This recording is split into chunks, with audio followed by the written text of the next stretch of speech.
You know Ninja Gaiden as a Nintendo Entertainment System game, but did you know that there was also a Ninja Gaiden book? Released back in 1990 by Scholastic Publishing, this is a kid's book that recreated the story of the NES game with a number of age-appropriate changes. To help celebrate the upcoming release of Ninja Gaiden Ragebound, I wanted to go back through A.L. Singer's Worlds of Power book and compare it to the 1989 video game that we know and love. From killer cars to college campuses to teenage love affairs, these are the big and small differences between the Ninja Gaiden book and the Ninja Gaiden game.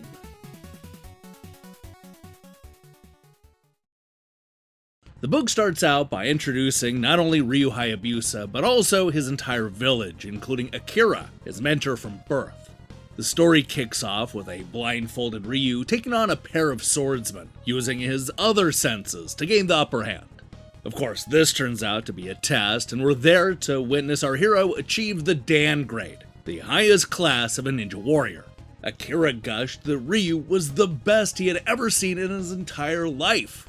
Now, it's important to realize that in the book, Ryu is a mere 13 years old and lives with his mother in a Japanese village. Mostly referred to as Mrs. Hayabusa, though officially named Asumi, Ryu's mom does a lot of the stereotypical mom things, like celebrating his achievements and standing on her tiptoes just to hug her growing son. The two share a real sweet moment where Ryu shows off his brand new black belt for the first time. It's really a happy moment, but underneath the joy is a current of sadness. Both Ryu and his mother felt it because they both knew what was coming next. Now it's time for young Ryu to finally learn the truth, which started with a letter written by his father all the way back when our ninja hero was just a baby. Now in the game, we're told that Ryu found a letter from his father mere days after his disappearance. Whereas the book suggests that Mrs. Hayabusa, who isn't in the game at all, has been sitting on this note for 13 agonizing years. That's a big change that could really affect how you view the late game spoiler, but let's not get too hung up on that just yet. Let's first go back in time 13 years and fill in some of the book's extra details. Dr. Ken Hayabusa is described as a thrill seeker who we're told is an American-born Japanese archaeologist.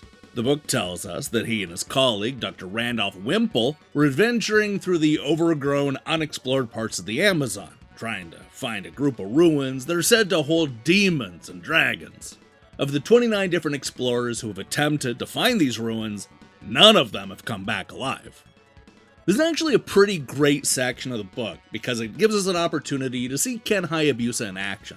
He narrowly dodges an old rusted bear trap, fights off a swarm of bugs, and even goes head-to-head with a giant Komodo dragon, the first of its kind in the West, we're told. There's also a lot of fun banter between Ken and Dr. Wimple, who spend a lot of time roasting the other scientists. Randolph is a man of science, while Ken relies on his sword and ninja skills to stay alive. Long story short, the two men find the ruins and discover that Shinobi, a Japanese explorer, discovered the Amazon years before anybody else. What's more, he ends up doing battle with an invisible foe that can only be defeated by splitting it into two parts, light and dark statues. Now in the book, the two statues are described as being white and black onyx, though in the game they're pink and orange, making it a little bit harder to know which is supposed to be light and which is supposed to be dark. Either way, the important point is that the two statues can't be in the temple during the next eclipse, or else what it's going to do is it's going to manifest a really big demon. The flashback ends with Dr. Wimple going missing and Ken coming face to face with a massive human demon figure with a giant shield with the letter J. He demands the statue, but Ken isn't going to give up without a fight. After what should have been a kill shot from Hayabusa, the monster shakes it off and zaps the ninja with a lightning bolt of electricity. As Ken lays there dying, he used all of his energy to yell out to Dr. Wimple to engage Plan F, which apparently is to get the F out of there. The archaeologist runs with both statues safely in his bag, and the monster zaps Hayabusa with more lightning and leaves him for dead. Bummer. Now in the book, the story cuts from Ryu reading his father's letter to showing up at the college campus in New Mexico, dressed up entirely in his all-black ninja outfit. You see, he's there searching for Dr. Smith, but he is immediately trespassed by the campus guards. This is the part of the game where Ryu goes to the nearby diner, Jade's restaurant, and gets into a fight with the first boss. He's described in the book as a 200-pound bodybuilder with a red hat and toothpick, but this is not the same boss that we fight in the game.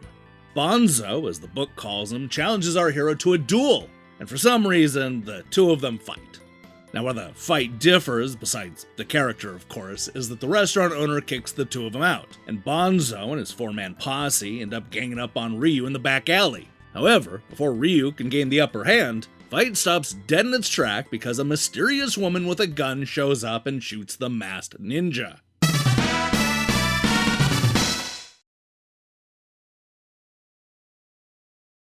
Now, much like the game, Ryu wakes up in a cell.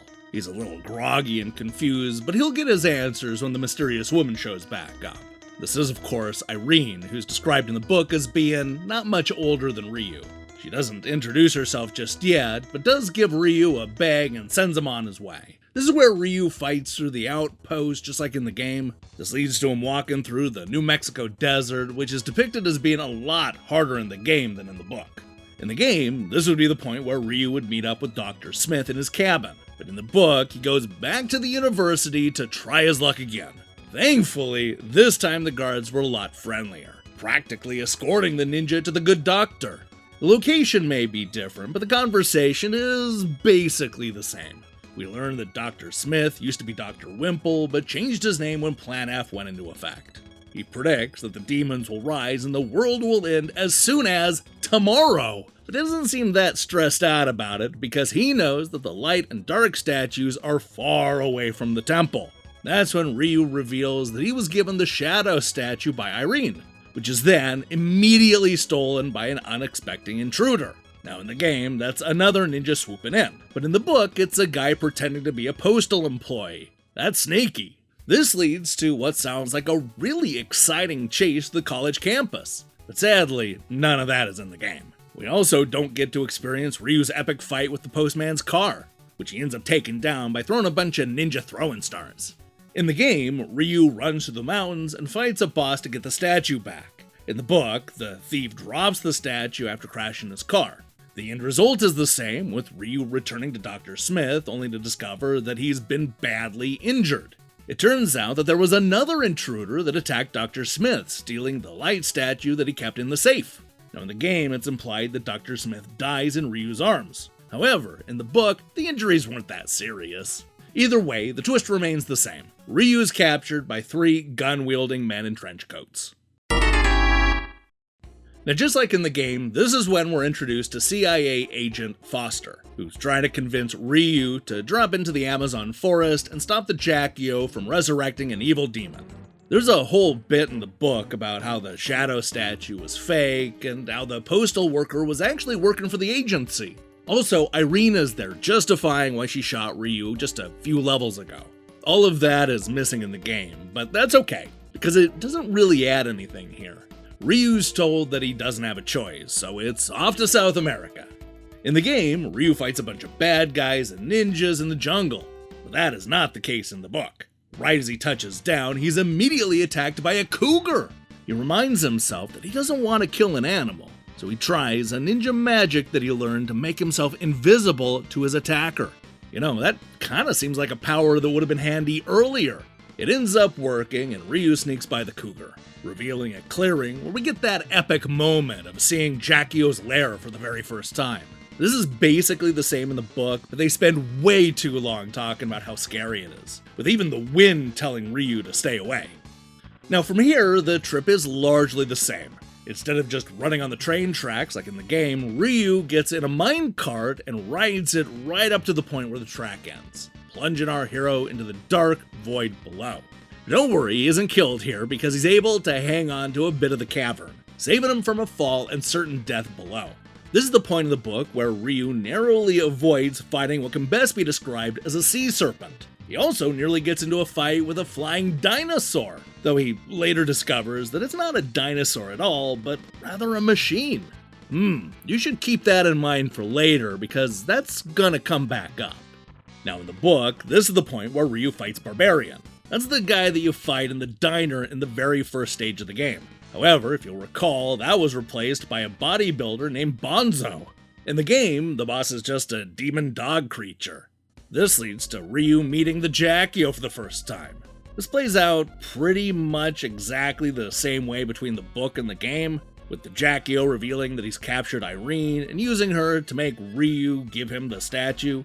In the book, there's an added wrinkle of Ryu thinking that the statue is fake, since that's what Irene told him. But in reality, Irene accidentally gave him the real one. Oops! Oh well, in both the game and the book, Ryu falls through the trap door to who knows where.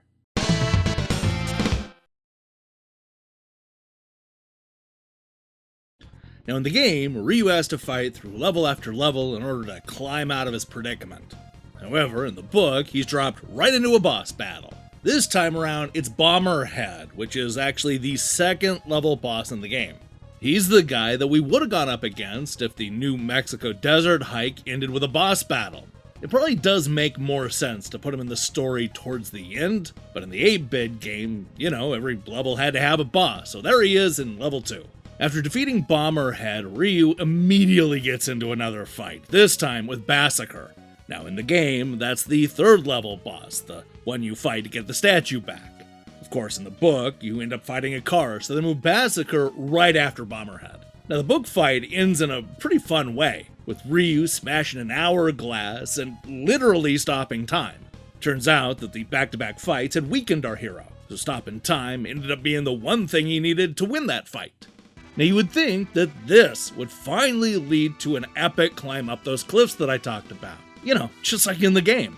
However, again, that is not what happened. Instead of writing about Ryu platforming his way up the outer wall, the book instead sends us right to the next fight. This time around, it's Bloody Moth, which is the boss that you end up fighting when you've climbed all the way up those harrowing cliffs. In the book, he's described as a half-man, half-metal creature, though he's just a big guy with an oversized helmet and shield in the game. Now, the reason this isn't up a massive cliff in the book is because it's supposed to be where Ken Hayabusa was killed. In fact, Ryu puts this all together right before the battle, realizing that Moth was the creature that his father ran into all those years ago. All of this basically happens in the game, but it's mostly because Moth spills the beans on everything. He explains how Ryu's father isn't actually dead, something that gives our hero a reason to battle his way to the Jaquio. Unlike the game, the book Ryu has to figure out where his father's being kept. Yeah, Moth gives him some vague instructions, but it's a poem from his father's letter that actually showed him the way.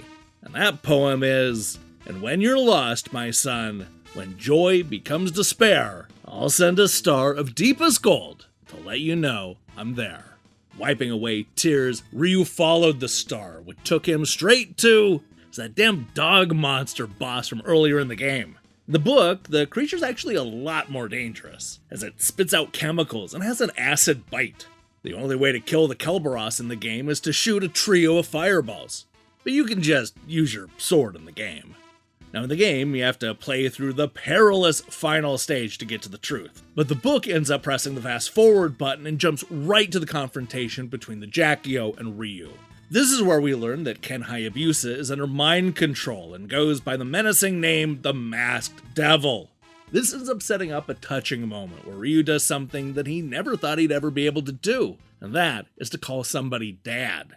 Instead of getting into another fight with Jaquio, Ryu races out of the room and down a bunch of dark corridors. In case you're wondering, he's being guided by his glowing sword, which isn't really something that's brought up in the game. His sword leads him straight to a room with a big statue that appears to be a power source. This, of course, is where he confronts his father, both in the game and in the book. This is one part of the book where the expanded information actually adds something, and you can tell that the author felt like this was the real interaction that people cared about. If there's a reason to read this book at all, it's for these chapters dealing with this battle. Now, instead of fighting it out, Ryu and Ken end up bonding over this silly poem about the star. That's enough to remind the elder Hayabusa about holding the infant son, who is now a teenager. Disgusted by the family bonding, this is where the Jaquio shoots the surprise fireball at Ryu, only to have his father jump in front and sacrifice himself. In the game, this leads to a fight with the Jaquio, followed by the realization that Ryu's father died from his injuries, and then that eclipse, which brings on a fight with a demon alien creature. However, in the book, things are a bit rearranged. What we get is a very short fight with the Jaquio, who doesn't even fly around in the book. That's disappointing. There's also a battle with the massive demon creature, though the eclipse does come later for some reason. This actually ends up being an epic battle that spans multiple chapters, ultimately leading to an explosion that threatens to destroy the whole damn temple. Ryu's father begs his son to just let him die in the collapse, so our hero races to the crashing building to save his life. Along the way, he saves Irene because, she was just being held captive in one of those rooms. The two of them run as far away from the compound as they can get, watching it crumble in the distance. This is just like in the game. Now, there are a few changes to the book's ending that aren't in the game. For one thing, Ryu doesn't learn Irene's name until the final chapter. We also learn that Foster wants Irene to kill Ryu, which she, of course, refuses to do because apparently they've fallen in love. Also, because this is a kid's book, Ryu's father doesn't actually die in all that rubble. In a moment that just isn't fully explained, Ken somehow escaped the collapsing structure and made his way all the way to Ryu and Irene, despite being badly injured. Yeah, it makes no sense. The book ends by telling us that for Ryu, 2 new lives have begun. The end. As you can tell, the book takes some real liberties with the source material, especially when it comes to the locations and the bosses. This is a kid's book, so they soften a lot of the things, which ultimately means that Dr. Smith and Dr. Hayabusa managed to survive the whole story, unlike in the game. Some of the location changes make sense, like the whole New Mexico University mission. However, the way they handle the bosses here is just exhausting. Push them all to the second half, one right after the other. What's odd is that the book never makes an effort to recreate that iconic full moon fight that we see at the start of the video game. Ken is defeated in a far less dramatic way, which is a little bit disappointing. If you're a big Ninja Gaiden fan, then I'd say that the book is actually worth reading. Again, it is a kid's book, so you can only expect so much. But the author does a surprisingly good job of filling in some of the lore and adding personality to each of the characters. This is a fun read.